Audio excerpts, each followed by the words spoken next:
Bună ziua tuturor și bine v-am regăsit din nou la etalările în tarot. Mulțumesc tuturor pentru aprecierile voastre, mulțumesc tuturor pentru mesajele și comentariile frumoase pe care le lăsați. Mulțumesc pentru că apreciați această muncă pe care eu o fac pentru voi. Mulțumesc că ușor începem să devenim tot mai cunoscuți și peste hotare și cei de peste hotare se uită la aceste videoclipuri și chiar lasă aprecierile lor. Mulțumesc tuturor! Țineți cont că aceste etalări sunt etalări generale, nu etalări personale. Din acest motiv, unora li se potrivește, altora nu li se potrivește, dar nu este cu supărare. Pentru cei care doriți etalări personale, mă puteți contacta în privat la numărul de telefon sau e-mailul pe care le găsiți în descrierea videoclipului. Da? Iar etalările personale sunt confidențiale, da? Ca să nu avem discuții pe tema asta sau să vă fie frică că se vor publica etalările voastre. Sub nicio formă sunt etalări personale și confidențiale. Ce punem la etalări generale este cu totul și cu totul altceva, pentru că este o energie colectivă. La etalările personale este doar energia voastră. Da? Bun. Pentru cei care doriți etalări în zațul de cafea, nu uitați să vă abonați și la canalul de YouTube Citire în zațul de cafea, pentru că acolo postez atât pe zodii cât și etalări generale în ceașca de cafea. Dar să trecem la, deci pentru cei care nu ați reținut, ceașca de cafea o găsiți pe canalul de YouTube Citire în zațul de cafea. Bun, este tot canalul meu, doar că le-am făcut separat, să nu confundăm tarotul cu ceașca de cafea, da? Bun, haideți să trecem la etalarea noastră și să vedem ce vor să ne mai spună cărțile pe ziua de astăzi. Eu o să rog cărțile să ne spună ceva ce urmează să se întâmple pe termen scurt pentru voi. Acum, e clar că nu pentru fiecare termenul scurt e la fel. În funcție de energie, știți foarte bine acest lucru, de asta mă și repet. Pentru unii se poate întâmpla într-o zi, pentru alții se poate întâmpla peste o săptămână, dar în funcție de, sau peste o lună, da? Dar acum depinde de energia voastră. Haideți să vedem totuși ce vor să ne spună cărțile pe termen scurt pentru voi.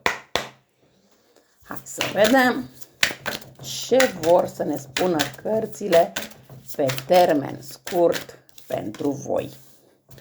Wow! Ce îmi place aici este faptul că voi vreți siguranță, vreți stabilitate și chiar o parte dintre voi aș putea să spun că ați găsit acest loc și nu doar că l-ați găsit, dar ați început să prindeți rădăcini în locul respectiv. Și ăsta este un lucru foarte bun. De ce? Pentru că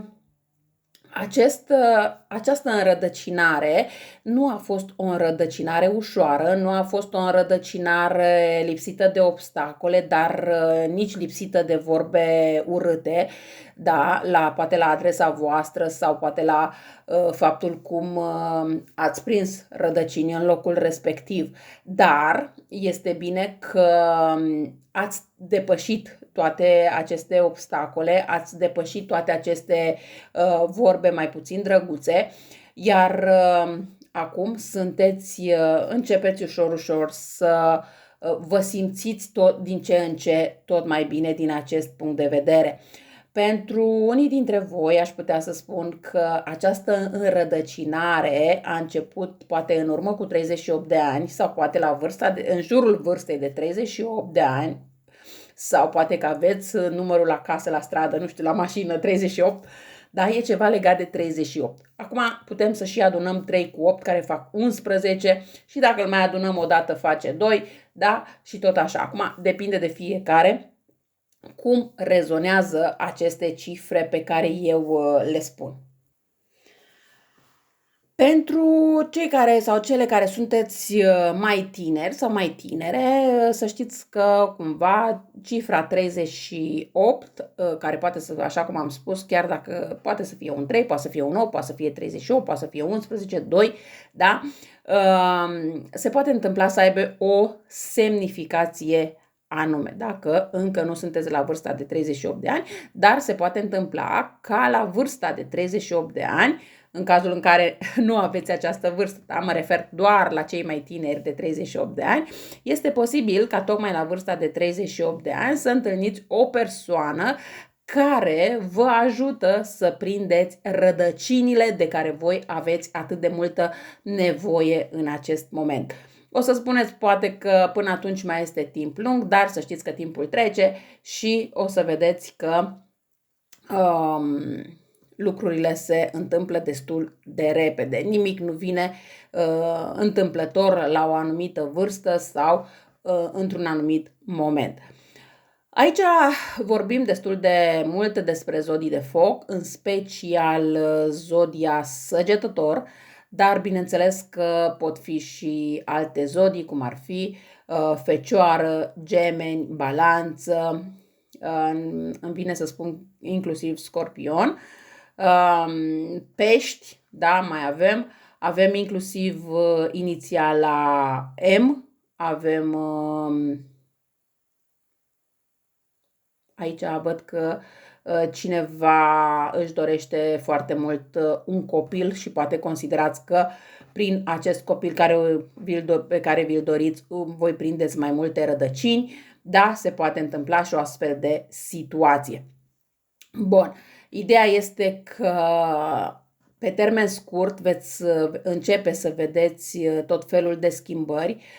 Pentru cei care mă urmăriți de mai mult timp, știți că eu în anumite videoclipuri mai dau și sfaturi, dar găsiți și secțiunea de sfaturi în secțiunea playlist, da? Unde sunt foarte multe sfaturi și acolo le găsiți gratuit, da? Când intrați pe canalul de YouTube Salem Taroco, dați un click pe secțiunea playlist și acolo găsiți tot felul de sfaturi. O să încerc cât de curând acele sfaturi să le fac și lor traducere pentru ca să fie pentru toate persoanele disponibil să se uite oricine, indiferent în ce țară se află. Bun. Ideea aici este că văd că voi de acum încolo și chiar pe termen scurt începeți să creșteți, începeți să aveți tot felul de idei, dar idei inovatoare, idei creative, idei care vă ajută să creșteți de la o zi la alta. Acum, bineînțeles că depinde doar de voi dacă atunci când vă vin anumite idei le și puneți în practică. Dar pentru cei care vă doriți foarte, foarte mult un copil, să știți că perioada imediat următoare este o perioadă de fertilitate. Da, și pentru copii, nu doar pentru afaceri, dar pentru voi este foarte clar că este o perioadă destul de prosperă, mai ales pentru cei din zodia Săgetător și Gemeni, dar asta nu înseamnă că pentru alte zodii nu pot să fie, sau poate aveți ascendent, planetă într-o astfel de zodie, nu neapărat să fie zodia, poate să fie ascendent, poate să fie planetă, lună, soare și așa mai departe. Bun, dar haideți să vedem, oricum îmi place cum a început această etalare, haideți să vedem ce urmează în perioada imediat următoare.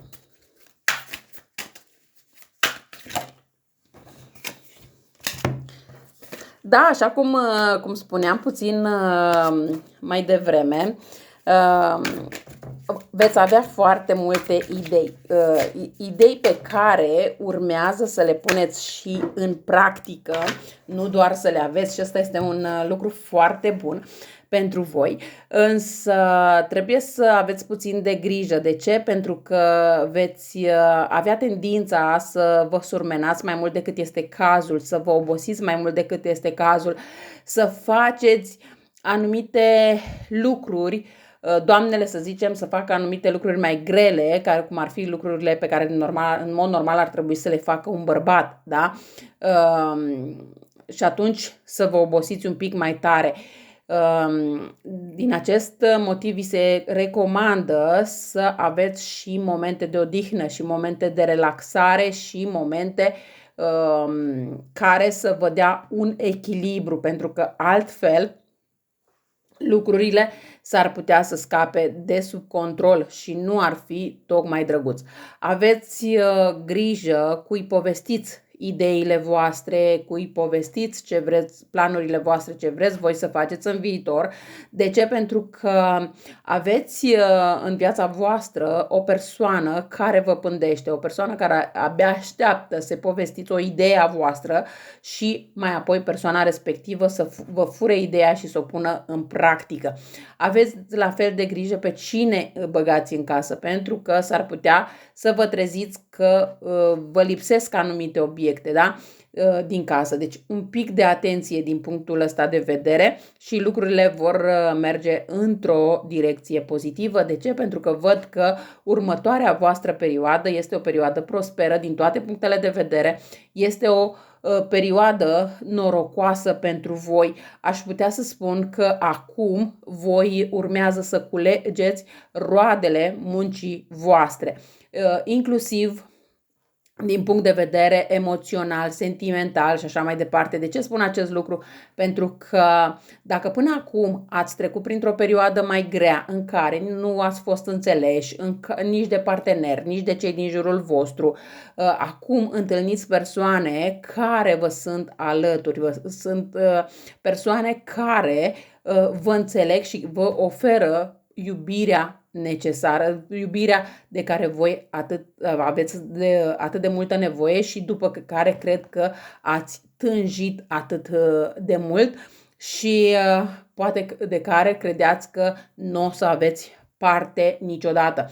E adevărat că viața voastră poate a fost ca un carusel până în acest moment, care s-a învârtit și s-a învârtit și s-a învârtit, dar uite că acum, în perioada următoare, se reușește de a se găsi o stabilitate. Acum, bineînțeles că fiecare dintre voi, cum veți ști să primiți această stabilitate în viața voastră, pentru că nimeni nu poate băga cu forța, da? Bun, hai să vedem dacă veți întâlni un nou partener. Hai să vedem, veți întâlni un nou partener. Aici nu e că nu aveți posibilitatea de a întâlni un nou partener, pentru că voi sunteți persoane independente, sunteți persoane care vă puteți descurca singur sau singură fără niciun fel de problemă, sunteți o persoană destul de norocoasă și ați avut destul de mult noroc în viața voastră, ați putut trece peste foarte multe obstacole. Însă aici un pic de atenție. Și de ce spun acest lucru? Pentru că în mintea voastră există o anumită persoană din trecutul vostru, o persoană care aș putea să spun că s-a cam jucat cu voi, iar gândul vostru încă este la persoana respectivă și atâta timp cât nu veți reuși să vă desprindeți de această persoană, cumva energia voastră e tot mai puțină. Știți cum sunteți voi? Ca atunci când aveți, cum este bateria la telefon, când este încărcată, sunteți plini de energie, de adrenalină, de asta, dar când se descarcă bateria, nu mai aveți chef de nimic. Ei, cam așa sunteți voi în momentul în care vă gândiți la această persoană. Indiferent cât sunteți de plini de energie, în momentul în care v-ați gândit la această persoană sau în momentul în care vedeți această persoană sau vorbiți cu această persoană, deja toată energia vă dispare. Deci aici un pic de atenție cum jonglați pe mai departe cu această persoană și cu gândurile, chiar dacă sunteți în no contact, gândul la această persoană, spre această persoană deja vă epuizează, dar dacă și sunteți în contact, epuizarea este cu atât mai mare. Deci aici un pic de atenție cum jonglați cu această persoană pe mai departe. Hai să vedem dacă totuși întâlniți o persoană nouă. Da, posibilitatea de a întâlni o persoană nouă există. Posibil chiar să întâlniți această persoană nouă prin intermediul locului de muncă, dar n-ar fi nimic exclus aici să întâlniți această persoană nouă după ce apelați la cineva care face poate în tarot sau în ceașca de cafea sau în alte, da, în această artă a chiromanției, și să faceți anumite sfaturi de la persoana respectivă și apoi să vă întâlniți această persoană nouă și să vă desprindeți în totalitate de această persoană din trecutul vostru, da? Sau poate că voi, cine știe, poate participați la un curs de tarot. Aici aș putea, pentru cursul de tarot, să vă recomand Lup Tarot, pentru că știu că ține cursuri de tarot și sunt cursuri pe care le recomand cu toată încrederea. Da? Căutați canalul de YouTube Lup Tarot și acolo găsiți toate detaliile în legătură cu cursul de tarot pe care vi-l recomand cu tot dragul și cu încredere, pentru că persoanele care au făcut deja cursul respectiv știu că și fac tarot destul de serios și atunci de asta și recomand cu tot dragul. Pe lângă asta, poate că voi aveți o oarecare intuiție și ușor începeți să lucrați cu cărțile de tarot și vă dați seama cumva cum să puneți problema pentru a întâlni persoana potrivită în viața voastră, da? Deci sau cum să acționați pe mai departe pentru a întâlni persoana potrivită sau, de ce nu, această persoană din trecutul vostru să vă regrete. Cu toate că eu cred că această persoană vă regretă destul de mult. Cam astea au fost informațiile pentru voi pe termen scurt. Eu vă mulțumesc că m-ați ascultat și vă doresc o zi cât mai frumoasă. La revedere!